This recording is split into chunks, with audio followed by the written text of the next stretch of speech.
Y en la época de Fujimori, la agricultura, que gozaba de una serie de privilegios, no se pagaba impuesto a la renta, no se pagaba IGB, no se pagaba impuesto ¿cómo se llama? A los aranceles aduaneros. Nosotros recibíamos un fertilizante a costo, recibíamos insecticidas a costo. Y no, me refiero a nosotros, era la totalidad del agro peruano, no los agroexportadores, todos. Todas estas cosas ayudaron a hacer una inversión con costos más bajos y poder crecer y sembrar el Perú de cosas nuevas. No os voy a hacer acá ninguna propaganda política a nadie, porque la verdad es que creo que todos los gobiernos tuvieron cosas buenas y cosas pésimas. Y hay gobiernos que te hablan en otro sentido las cosas y te ofrecen crecer, desarrollar el país. Entonces comienzas a tener confianza. El terrorismo comienza con el gobierno de Belaúnde. El gobierno de Alan García, el primero, fue fatal. Hemos tenido un niño, no sabíamos lo que era un niño. La ley de promoción agraria ayudó muchísimo a la formalidad. Nos dio una serie de beneficios, inclusive establecidos por años, que en algún momento, gracias a su subsidia, fue renovado esta ley, ¿no? Fue ampliado su vigencia.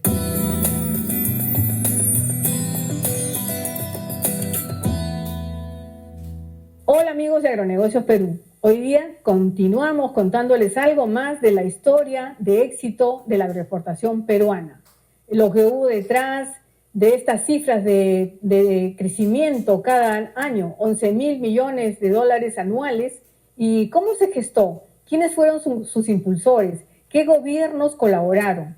Pues vamos a conversar con el señor Luis Alayza de Lozada. Él ha sido uno de los grandes impulsores de esta industria y él nos va a contar mucho desde su experiencia.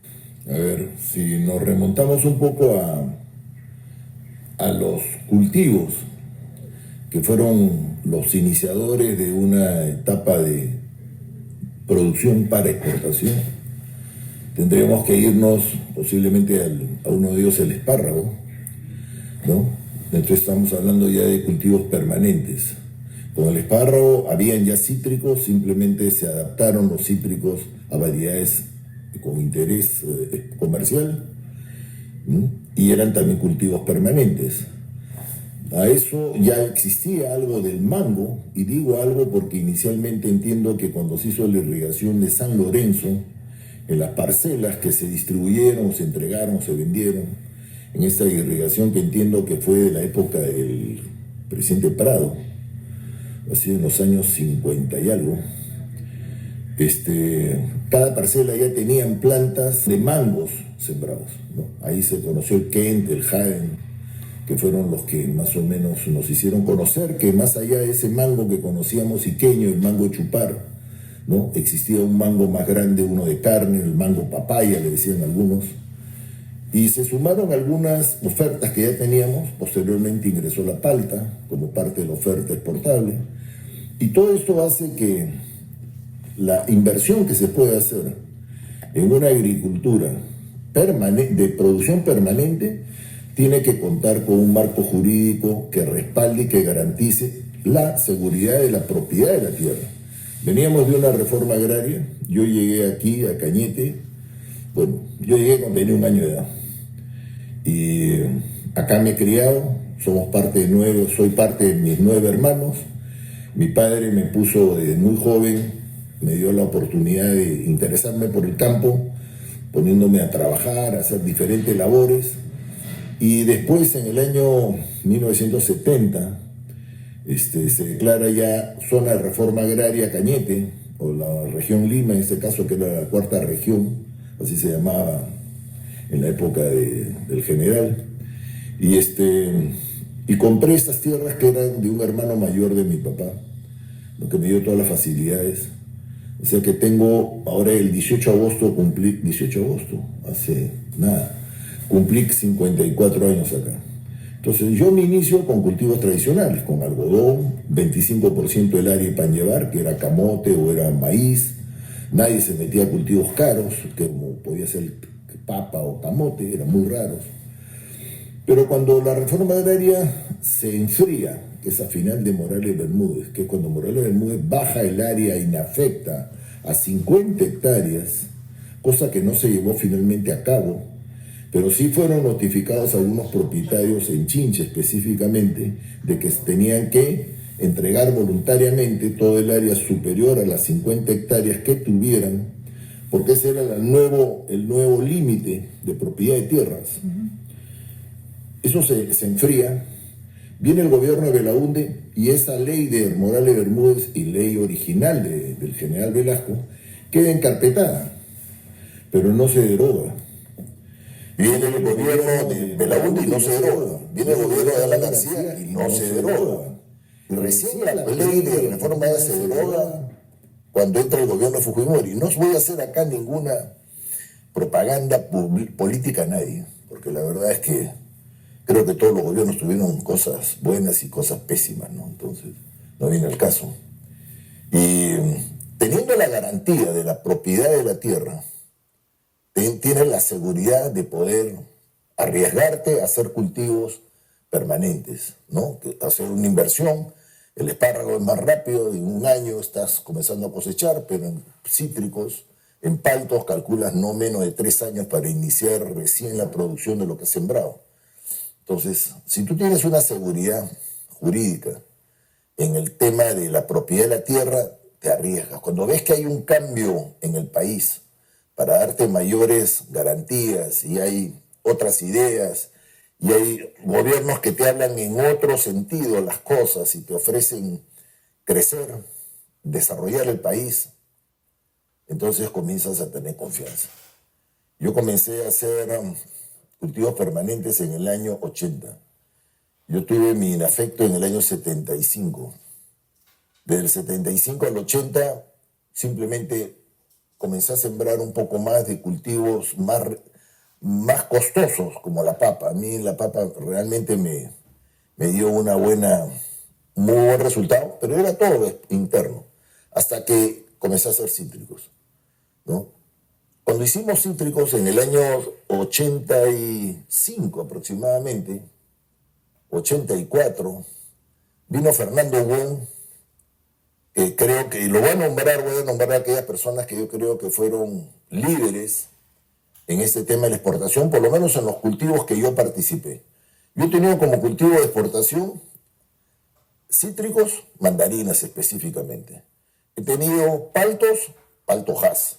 Tengo un huerto que tiene 32 años de palta Hass, debe ser uno de los más antiguos del Perú, todavía en condiciones precarias como las hacíamos antes. Es decir, sin uso de patrones, o sea, de patrones calificados, sin uso de polinizadores. No se conocía, esa es la verdad. Hoy día no hago un huerto si es que no escojo el patrón, si es que no tengo semillas, si es que no tengo, la densidad de polinizadores, las técnicas de riego, cosas que en esa época no existían, ¿ya? Entonces,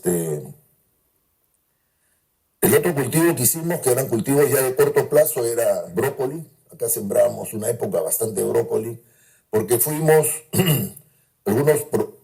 específicamente 3 productores de Cañete, fuimos socios junto con productores chinchanos de una empresa de congelados que se llamaba Alitec. Hoy día se llama AIB.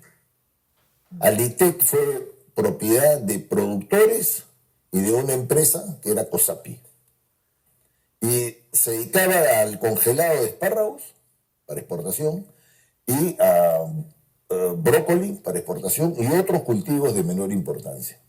Esa empresa posteriormente fue vendida al grupo Bacus, a la familia Ventín, específicamente a una empresa que se llama Fabesa, Familia Ventín S.A., que en esa época eran los accionistas principales de Bacus. Y lo tuvieron una época y después de eso entiendo que se la vendieron a otro grupo donde hay agricultores chinchanos y hay inversionistas posiblemente nacionales, no conozco ya la configuración, y eso se llama Agroindustrias AIB o AIB a secas. La B quedó por Bacus, porque esa era la sigla de la empresa. Entonces hicimos algo de hortalizas para exportación. Y después, ¿qué hemos hecho para exportar? Hemos probado hacer arándanos acá, en estas condiciones no podemos hacerlo. Entonces, para poder invertir un poco en cultivo de exportación, teníamos que asumir un riesgo de que pocos de ellos son de corto periodo y todos son de una inversión más larga. En la época que nosotros comenzamos no había facilidades crediticias. El banco de crédito, perdón, el banco agrario ya estaba de picada porque venía de una época en que Belaúnde creó el famoso interés cero a través del banco agrario para los cultivos de selva. ¿Qué pasó? Que habían algunos agricultores que, sabiendo que había dinero en el banco agrario para la selva, comprabas tierras en la selva, sacabas tus créditos a interés cero, te traías acá. Todas estas cosas ayudaron a que el banco agrario se fuera al pique. Aparte de eso, comenzaron los créditos, en fin, a un montón de agricultores, y los créditos no se sustentaban con garantías reales. La garantía era la cosecha. Y si te iba mal con la cosecha, no había forma de pagar tu deuda que no sea con un siguiente crédito que te dieran para ayudarte en un siguiente cultivo, para que ese cultivo pague la deuda. Era fatal la política, pero son bancos que se manejan de acuerdo a política de Estado, ¿no es cierto? Entonces habría que, en todo caso, enjuiciar o juzgar, mejor dicho, a las personas que manejaron el Estado peruano durante sus épocas, ¿no? Y después, cuando comienza la agricultura a convertirse en la agricultura de exportación, en una realidad interesante, aparecen ya los bancos que se dan cuenta que hay un aspecto de la actividad peruana interesante como para invertir. Si está interesado en iniciar un proyecto de cultivo de arándanos que sea con plantas de garantizada calidad y sanidad, y esto se consigue con plantas propagadas in vitro. Nutriarándanos es un laboratorio dedicado al servicio de propagación in vitro de plantas mediante la micropropagación en bioreactores, la más moderna tecnología de Suecia. Empresas dedicadas a esta industria han adquirido sus plantas y dan fe de la productividad en sus campos. Nutriarándanos tiene plantas de arándanos de la variedad Biloxi y Emerald, de 6 meses de edad, de gran adaptación al clima de Perú. Puede contactar con Nutriarándanos en su dirección en Girón Diáconos 177, La Molina, o llamando al teléfono 947-856-863. Entonces, el espárrago era un cultivo que no se podía sembrar para el consumo nacional. ¿Por qué? Porque el peruano no come espárrago, porque el espárrago necesita una cadena de frío para poder comercializar y consumir un producto que necesita frío en forma permanente para su vida útil. El Perú no es una alternativa, ¿no? Imagínense, yo me dedico a producir espárrago y le vendo al mercado de Cañete, ¿no es cierto? ¿Dónde hay instalaciones frío en el mercado de Cañete? En 2 días el espárrago se malogró. Entonces, esto era un cultivo para afuera. Ahí se crean empresas que eran producto de iniciativas de los mismos exportadores, como el caso de Frío Aéreo, que ha sido ya mencionado en otras entrevistas, que ha sido una empresa de éxito. El espárrago comienza siendo una actividad que, como se instala para exportarse, la mentalidad de los que sembraban espárrago era otra, era ubicar todo hacia afuera.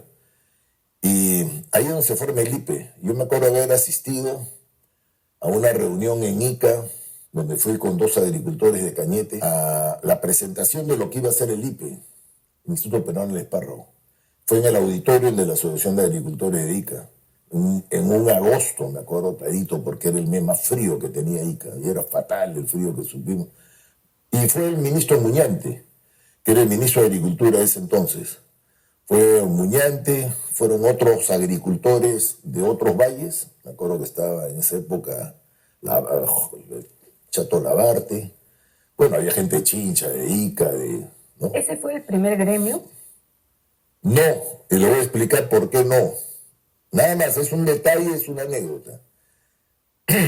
Procitos, que tiene otro origen de fundación, juramenta su primera junta directiva, o sea, se instala formalmente el mismo día que el IPE, ¿ya? Ambos en el auditorio Prompex, ¿ya?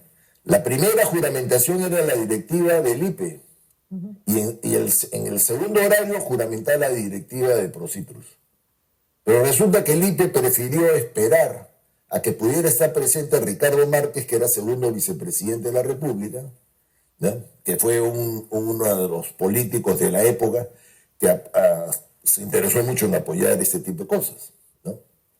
Pero Ricardo Márquez ese día estaba en Chincha, invitado a no sé qué tema relacionado al algodón, él era textilero, ¿no? Y se fue a Ica, a Chincha, y no iba a poder estar, por decirte, a las 3 de la tarde en el auditorio de Prompes, donde era la juramentación.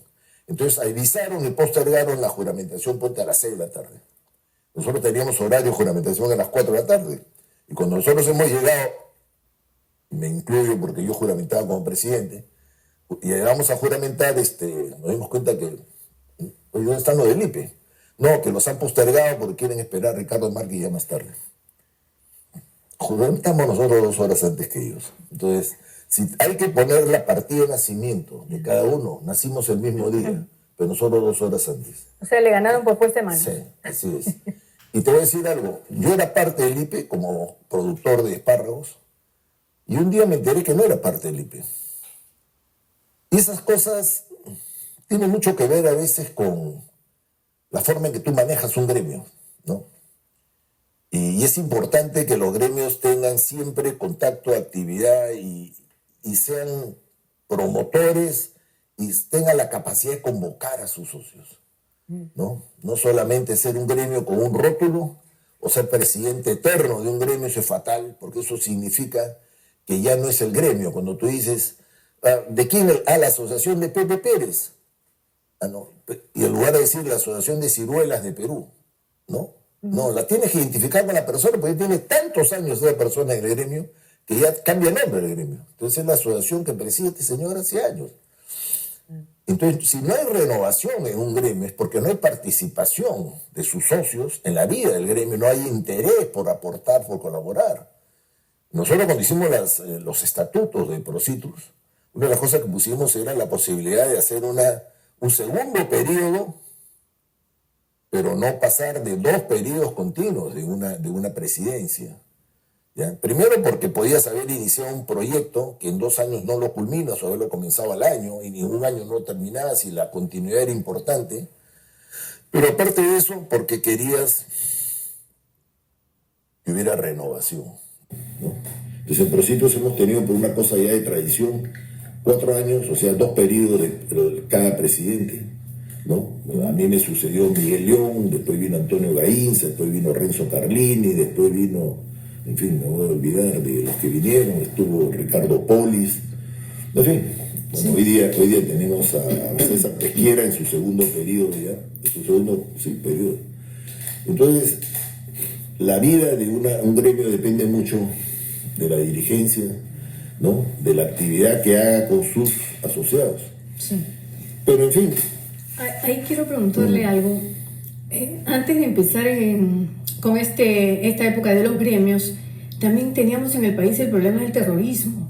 Sí. Pero ustedes seguían trabajando, o sea, no los veíamos, pero estaban ahí trabajando, y mientras tanto había el terrorismo. ¿Ustedes tendrían de repente también algún temor de ser amenazados? Porque el terrorismo pues apuntaba a todo aquel que hiciera algo por el país. Bueno, ¿cómo hacían? El terrorismo comienza con el gobierno de Belaúnde, puntualmente, ¿no? Y no es una coincidencia, no es una crítica a Belaúnde, pero se destapa. Yo estuve en Ayacucho el 28 de julio del año 1980. Fui con la que después, un año después, sería mi esposa. Fui con una hermana de visita a Fiestas Patrias a Ayacucho, y estuve en la Plaza de Armas cuando hicieron el primer atentado en la Plaza de Armas de Ayacucho, que había un desfile en la Plaza de Armas y tiraron una caja de zapatos. Y la gente salió volando. Se acercó un tipo, agarró la caja de zapatos y la tiró a un techo, y ahí voló. ¿Ya? Y ese día se acabó el desfile. Rompieron filas y no entendíamos qué había pasado. Para mí era un fuego artificial que no había reventado. No relacionaba esto con un acto de terrorismo. Me regresé de Chincha, de Ayacucho ese día, subimos por Huancayo, pero bajamos por Titrapo, por Huancavelica, rápido, y nos comenzamos a dar cuenta que el Perú había comenzado a partir de ahí a tener una serie de manifestaciones aisladas todavía.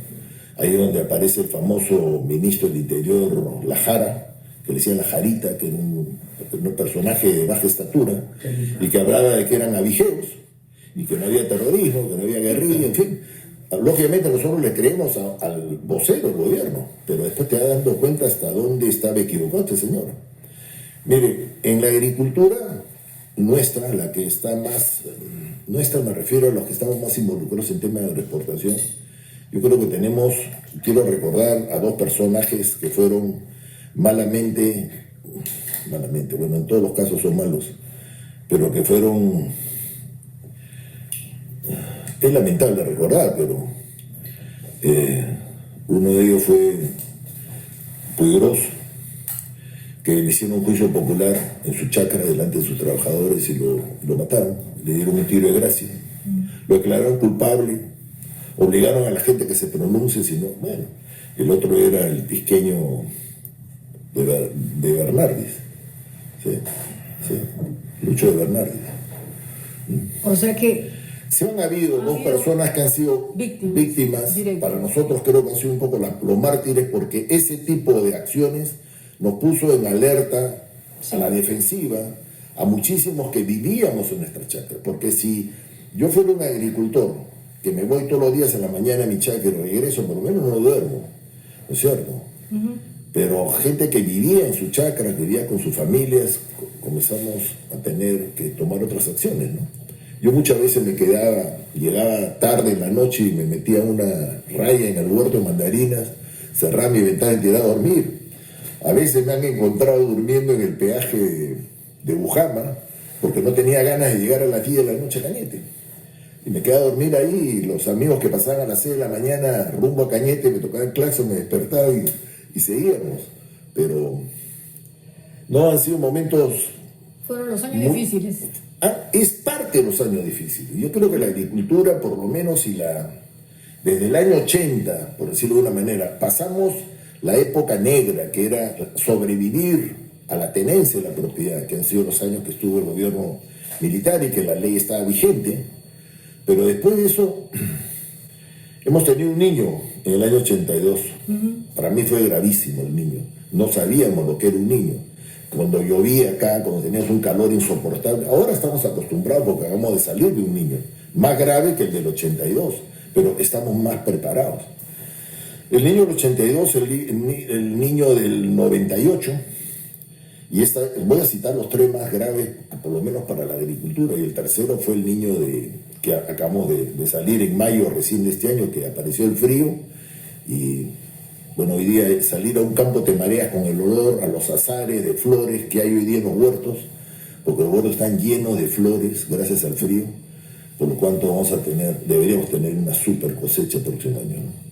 Sí, así es. Pero es parte de las cosas. Hemos tenido problemas críticos. El gobierno de Alan García, el primero, fue fatal. Sí. Eso no se puede desconocer. Y después hemos tenido momentos difíciles, como los hemos tenido con el gobierno de Fujimori. Yo no olvido, no es porque sea rencoroso, sino porque lamentablemente para algunos tengo buena memoria. Y en la época de Fujimori, la agricultura, que gozaba de una serie de privilegios, no se pagaba impuesto a la renta, no se pagaba IGB, no se pagaba impuesto a los aranceles aduaneros. Nosotros recibíamos un fertilizante a costo, recibíamos insecticidas a costo. No, me refiero a nosotros, era la totalidad del agro peruano, no los agroexportadores, todos. Todas estas cosas ayudaron a hacer una inversión con costos más bajos y poder crecer y sembrar el Perú de cosas nuevas, de crear irrigaciones, ¿no es cierto? Ampliar la frontera agrícola, no solamente limitarnos a mirar los valles como son, porque este valle en el fondo, en tamaño no ha crecido todavía. Acá había un proyecto de irrigación que era con Conto Pará, que fue invadido, ¿no? Apenas se supo que iba a haber una irrigación, fue invadido. Encima hay una pugna porque Chincha reclama la propiedad de las tierras. Por ley las tierras son de Cañete, por ley de creación de la provincia, pero bueno, hay estas posturas que las hay también en algunos distritos de Lima. Creo que hay un pleito entre Magdalena y San Isidro por una franja. Eso no se va a arreglar nunca porque va a haber muertos. Y entonces han habido muchas épocas malas que hemos pasado en la agricultura, ¿no? Que son de diferente carácter, ¿no? ¿Qué significó la ley de promoción agraria para la exportación? Yo no sé, ha sido una de las leyes más beneficiosas que han habido para la agricultura formal. o que pudo haber ayudado a formalizar muchísimo la agricultura que no se hizo. Yo pienso que la informalidad del agro es una de las cosas que más frena el mejor y mayor desarrollo de la agricultura peruana. Siempre cito el mismo ejemplo. En Cañete hay 24.000 hectáreas de terrenos regados. Yo soy presidente de la Junta de Usuarios en 2 oportunidades y conozco algunos datos de Cañete y conozco la infraestructura de riego de este valle. Y hay 8.000 usuarios de agua. ¿Eso qué significa? Que la media de la propiedad en Cañete son 3 hectáreas por licencia de riego, o sea, regantes. Entonces, con eso no puedes pensar que vas a hacer una agricultura de éxito si es que no logras que estos señores, que muchos de ellos son señores, bueno, son personas, en general, pueden ser señoras o señoras, son beneficiarios de una reforma agraria que se entregaron las tierras que fueron de unas haciendas, de otros propietarios, o de sus propietarios, se las entregaron a ellos. ¿Ya? Estas personas lo recibieron más o menos en la década del 80. Han pasado 45 años. Muchos de ellos ya no viven. Muchos de ellos ya no están en condiciones de trabajarla. Muchos de ellos no se limitaron a tener un hijo que pudiera heredar y trabajar las 4 hectáreas que le tocó, ¿no? Muchos de ellos tienen 5, 6, 8 hijos, ya no son hijos jóvenes, ya son hijos de 40 y tantos años, ya tienen nietos de 20.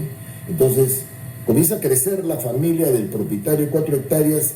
¿Y en qué acaban las tierras? En buscar de venderlas. Acá hay agua en este valle, y al haber agua en el valle hay posibilidad de hacer agricultura sin depender del pozo de mi vecino, si me vende agua o no me vende.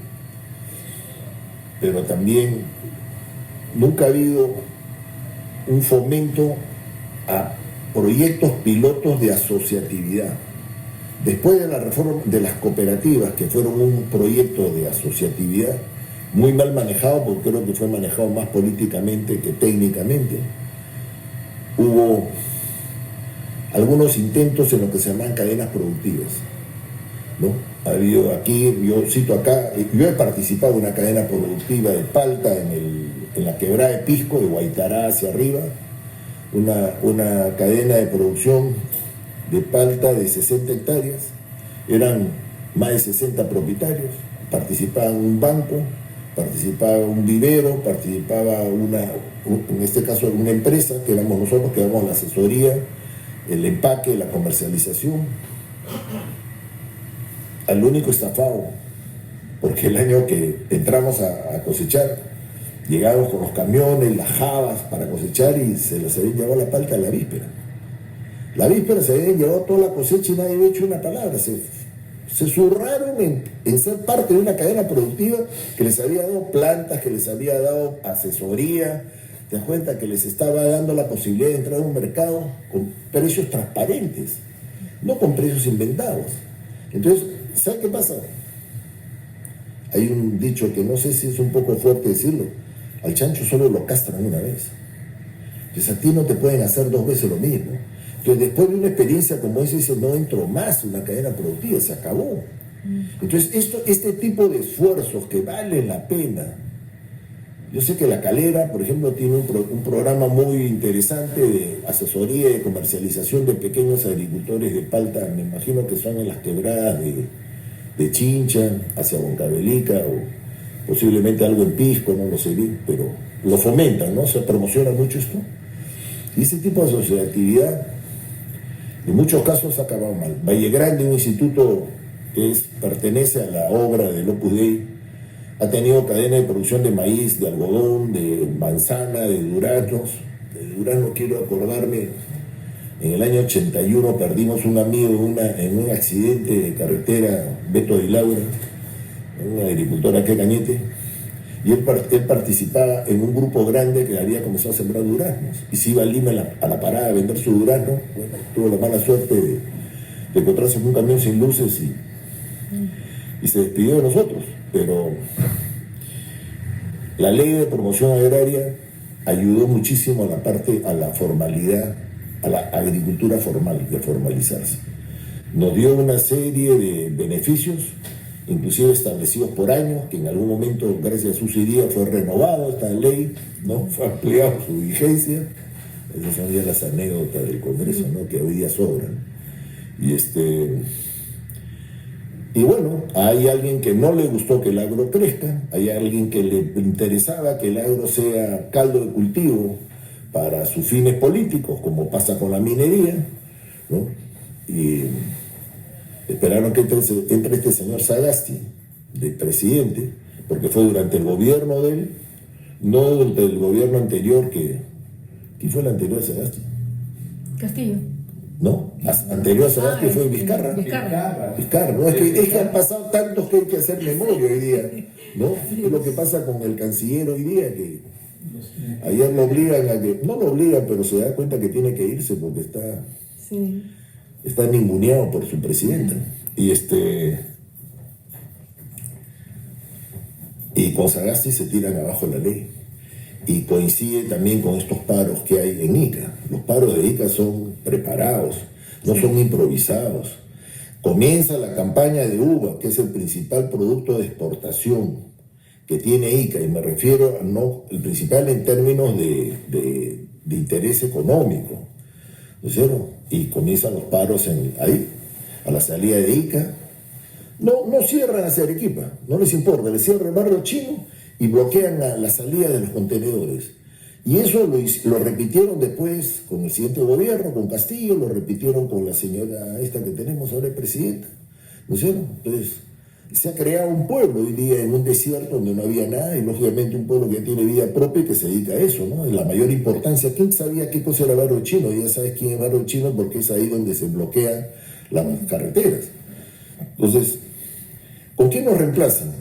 Con una ley hecha a la medida de los que se tiraron la ley de promoción agraria, ¿no es cierto? Entonces, Dios quiera que podamos algún día encontrar la forma de iluminar a los congresistas, que cada día, en verdad, deja demasiado que desear, ¿no? El Congreso es una palabra que es una institución que hoy día no aporta nada al país que no sea daño. Y poder conseguir una modificación, porque yo creo que todas las leyes van a tener defectos en el tiempo, pero si la ley ha sido beneficiosa, lo que hay que hacer es cambiar aquellas cosas que se revisen. Es como la Constitución, tú no puedes sacar una Constitución absolutamente nueva, tú puedes hacer revisiones, cambios, actualizaciones de ciertas cosas de una Constitución, en este caso de una ley agraria, ¿no? Que nos ayude a que la viada con la que iban las inversiones, el éxito, la creación de fuente de trabajo formal, que es lo más importante, eso no se habla, ¿no? Eso no se detenga.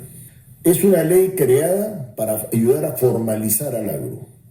No solamente a darle ventajas a un agro formalizado, pero inclusive la ley obligaba a mayores adecuaciones de todas las empresas agrícolas a la nueva ley.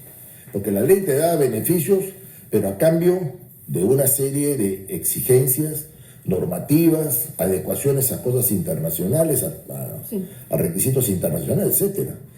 ¿Cuánta gente son beneficiarios directos, pero cuántos pueden haber sido indirectos?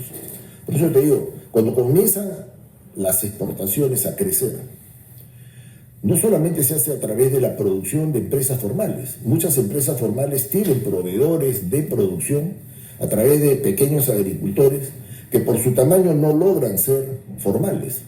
Muchos agricultores no tienen planillas, no tienen RUC, no emiten facturas, no emiten boletas. Muchas veces la producción la tienes que comprar con algo así como una boleta de venta, no, una boleta de compra. Donde tú pones el nombre de la persona, el número del DNI, su dirección, y abajo dices por la compra de 500 kilos de papa a un sol, 500 soles. Eso lo puedes usar contablemente, porque estás identificando al vendedor, ¿no es cierto?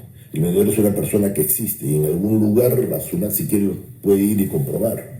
Pero son gente que no se formaliza porque no tiene el tamaño ni las condiciones para formalizarse. La ley, en el fondo, creo que ha formalizado el trabajo, ¿no? Se han creado mucho más fuentes de trabajo de personas que vienen a trabajar con un contrato, con una seguridad social, con sus gratificaciones. Hoy día el agricultor, el trabajador de campo, está ganando 1.400 y pico soles al mes aproximadamente. Eso es lo que saca al mes, saca. Eso va a su bolsillo, ¿no es cierto? El trabajador que labora en una empresa, como yo digo, ¿cuánto gana una cajera de un supermercado? 1.050 soles, ¿no es cierto? Y tiene que tener secundaria completa, tiene que ir vestida de mejor manera, tiene que vivir en la ciudad, ¿no es cierto? O sea, tienes una vida de mayores gastos, ¿no? Y el hombre de campo es un hombre que puede llegar en su bicicleta, antes venían en burro, hoy ya se han modernizado, ya en bicicleta vienen pocos, ahora vienen en moto, en taximoto, otros vienen en carro, he visto en algunos sitios donde la paga, como el caso de la Uber, es mejor, ya vienen, son gente más acomodada, ¿no? Pero sí pienso que la ley de promoción del agro ha sido el detonante que impulsó y ayudó a formalizar a las empresas, ¿no? Sí. Y ha habido mucha inversión a raíz de que habían garantías a través de una ley que te decía tantos años vive. Está vigente esta ley, ¿no?